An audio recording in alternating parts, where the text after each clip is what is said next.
Magandang hapon! Kumusta po? Narito po ulit ang update natin para sa lagay ng ating panahon. Ngayong hapon po ng June 11, 2025. Sa ngayon po ay nagsimula na nga na maging aktibo ang karagatan sa paligid natin na bumuo ng mga sama ng panahon.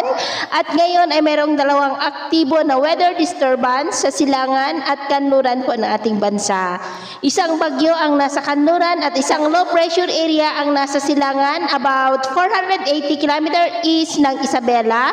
Hindi naman po yan nakitaan na maging bagyo pero mabilis po ang pagkilos niyan pa north-northwestward patungo po dyan sa may Taiwan na patuloy namang hahatak ng habagat bago po tuluyan na malulusaw.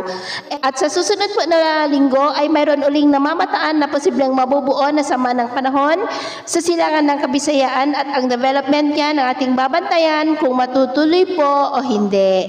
At ito nga po pinapakita ng forecast model na ating ginagamit hanggang po sa susunod na 2 linggo. At sa lagay ng ating panahon, ngayong hapon po ay nakakaranas ng mas maulap na kalangitan with isolated rains sa ilang bahagi ng Ilocos Region, Cordillera, Cagayan Valley, Central Luzon, Metro Manila, Calabarzon, Mimaropa, Bicol Region, Western Visayas, Central Visayas, Eastern Visayas, Zamboanga Peninsula, Northern Mindanao, Caraga, Davao Region at Sorsogon.